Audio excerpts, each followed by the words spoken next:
చాలామంది కార్తీక మాసం రాగానే ఎన్నో పూజలు చేస్తూ ఉంటారు. అన్నీ చేస్తూ ఉంటారు. కానీ ఎవరు కూడా కార్తీక మాసంలో చేయవలసిన అన్ని పనులు ఎవ్వరూ చేయరు. అసలు కార్తీక మాసం అంటే ఏమిటి? కృష్ణుడి విశిష్టత ఏమిటి? కార్తీక మాసంలో జరిగిన సంఘటనలేమిటి గురుజీ? ఈ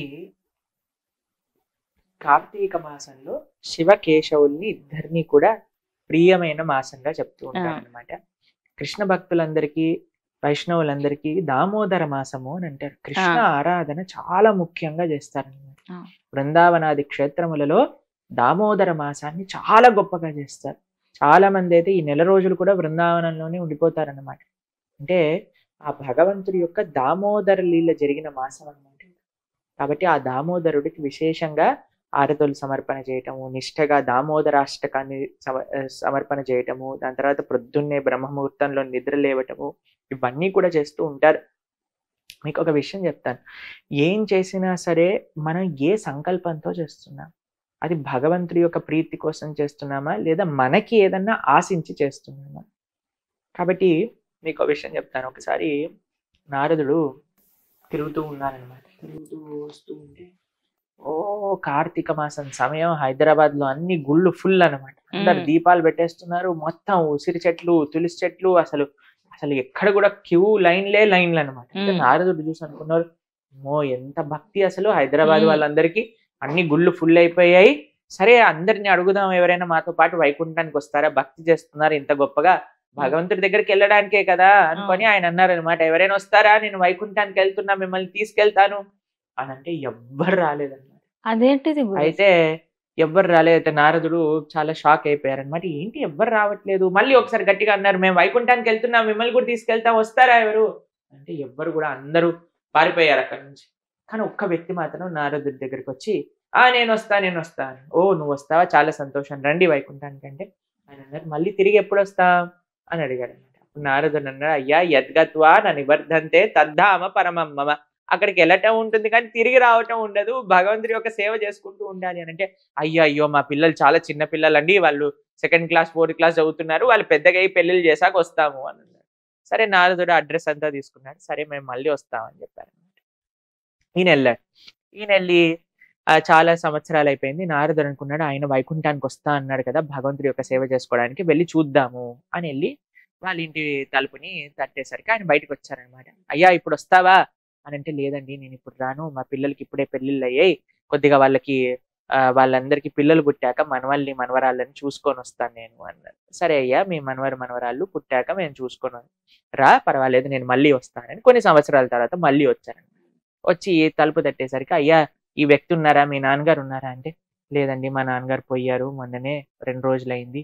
అయ్యో నాతోటి వచ్చుంటే వైకుంఠానికి ఎంత బాగా నువ్వు భగవంతుడి సేవ చేసుకునేవాడు కదరా, ఇలా ఏమైపోయింది అనుకొని సరే అని బయటకు వెళ్తూ ఉంటే ఒక కుక్క భౌ భౌ అని అరుస్తుంది అనమాట నారదుడి పైన. అయితే ఏమైందబ్బా వీళ్ళు ఇలా ఎందుకు అరుస్తున్నారు అని చూసేసరికి, ఆయన ఎవరైతే చనిపోయారో ఆయన కుక్కగా పుట్టారనమాట. కుక్కగా పుట్టేసరికి ఆయన అడిగారు, అయ్యా నువ్వు ఇప్పుడైనా వైకుంఠానికి వస్తావా, తీసుకెళ్తా అంటే, లేదు మా పిల్లలకి బాధ్యత లేదు, డోర్లు సరిగ్గా వేసుకోరు, కాబట్టి నేను కుక్కగా ఇక్కడే ఉంటా, ఎవరైనా దొంగలు పడితే నేను వాళ్ళని జాగ్రత్తగా కాపాడుకుంటా. సరే అయితే వీరు మాట వినేటట్టుగా లేరు కదా, సరే నువ్వు చేసుకొని ఈ పని, మళ్ళీ వస్తానని కొన్ని సంవత్సరాల తర్వాత మళ్ళీ వచ్చి చూసేసరికి నారదుడు ఆ పిల్లల్ని అడిగారు, అయ్యా మీ ఇంటి బయట ఒక కుక్క ఉండేది కదా, ఏమైంది అనగానే, ఆ కుక్క కూడా చనిపోయిందండి, 2 రోజులైంది అని అన్నారు. సరే అని ఆయన ఇలా నడుస్తూ ఉంటే అని ఒక పాము ఈయనను చూసి ఇది చేస్తుంది అనమాట, నారదుడిని చూసి. అయితే నారదుడు చూసేసరికి, అయ్యో నేనే అయ్యా, నువ్వు నన్ను వైకుంఠానికి తీసుకెళ్తా అన్నావు కదా, నేనే మళ్ళీ పాముగా పుట్టాను అని. సరే అయితే ఇప్పుడైనా నువ్వు వైకుంఠానికి రా, నాతో పాటు చక్కగా భగవంతుడి యొక్క సేవ చేసుకుంటూ అంటే, లేదు పొలాన్ని వీళ్ళు బాగా చూసుకోవట్లేదు, పొలాన్ని రక్షించుకోవడానికి నేను ఇక్కడే ఉండాలి. నారదుడు అనుకున్నాడు, వీడు చెప్తే మాటలు వినేవాడు కాదు, వీడికి ఏదో ఒక గుణపాఠం నేర్పించాలి అని వాళ్ళ పిల్లల దగ్గరికి వెళ్ళి, మీ పొలంలో పెద్ద పాము ఉంది అనగానే ఆ పిల్లలే కర్రలు పట్టుకొని తీసుకొచ్చి పాముని కొట్టి చంపేశారు. కానీ నారదుడిని చూస్తూ శరీరాన్ని విడిచిపెట్టింది కాబట్టి ఒక మంచి జన్మ పొందారు. నారదుడి యొక్క అనుగ్రహంతో ఆయన మళ్ళీ భగవద్భక్తి మార్గంలో నడిచారు. కాబట్టి నిజమైన భక్తి ఎందుకండి మనం దీపం పెడుతున్నాం, ఎందుకు ఆలయానికి వెళ్తున్నాం అని అంటే, ఆ భగవంతుడి యొక్క సేవ, ఆ భగవంతుడి దగ్గరికి వెళ్ళాలి అనే ఒక ఇచ్ఛతో మనకు కావాలి. కాబట్టి ఆ యొక్క essence of devotion, essence of భక్తి ఏంటి అని అంటే, భగవంతుడి యొక్క సేవ ఈ జన్మలో, ఈ జన్మ అయిపోయాక భగవంతుడి యొక్క లోకంలో తన యొక్క సేవ చేసుకోవాలి అనే ఒక మక్కువ మనకు ఉండాలి అన్నమాట. ఇది మనకి ఎలా అర్థమవుతుందండి? ఈ విషయాలు మాకు ఎలా తెలుస్తాయి అంటే గీత, భాగవత, రామాయణ, భారతాదులు మనం వినాలి. మనం చేసే తప్పేంటో తెలుసా అండి? హిందువులుగా గుళ్ళకి వెళ్తాను, నో ప్రాబ్లం. వ్రతాలు చేస్తాను, నో ప్రాబ్లం. దీపాలు పెడతాను, నో ప్రాబ్లం. ఎక్కడికి ఇవన్నీ చేస్తాం. కానీ ఎంతమంది గీత, భాగవత, రామాయణాలు అధ్యయనం చేస్తున్నారు, వింటున్నారు అనేది ప్రశ్నార్థకం.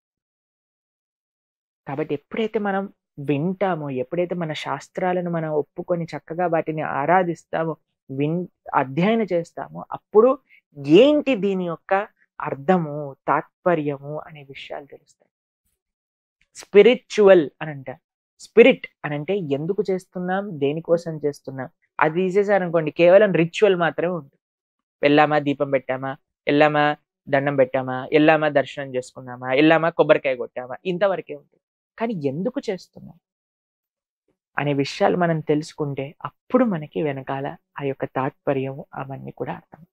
కాబట్టి కార్తీక మాసంలో మీరు అన్నట్టుగా చక్కగా మీరు చేసుకోండి. కానీ ఒక విషయం మనసులో పెట్టుకోండి, మీరు చేసే పూజలు, మీరు చేసే వ్రతాలు, నోములు వీటన్నిటితో పాటు ఈ కార్తీక మాసంలో ప్రతిరోజు హరినామాన్ని జపం చేస్తాము, కనీసం ఒక భగవద్గీత మొత్తం 18 అధ్యాయాలు వింటాము, భాగవతం వింటాము, రామాయణం వింటాము అని ఒక సంకల్పం కూడా పెట్టుకోండి. ఇంకా మీకు మీరు చేసే ఆ సాధనలో ఈ యొక్క శ్రవణం అనేది ఇంకా ఇంకా ఇంకా మీకు ఉపయోగపడుతుంది. అందుకే గీతా భాగవతాలు మీరు ఇస్కాన్ వాళ్ళు చూస్తున్నా సరే, ఇప్పుడు ఎస్పెషల్ గా నవంబర్, డిసెంబర్ మంత్స్లలో మనకి ఎక్కడ చూసినా సరే బుక్ డిస్ట్రిబ్యూట్స్ చేస్తూ ఉంటారనమాట. ఎందుకంటే ఇది గీతా జయంతి రాబోతుందన్నమాట వచ్చే నెల. కాబట్టి దానికోసం అందరికీ ఈజీగా ఉండాలి అని గీతని మనం వితరణ చేస్తూ ఉంటాం.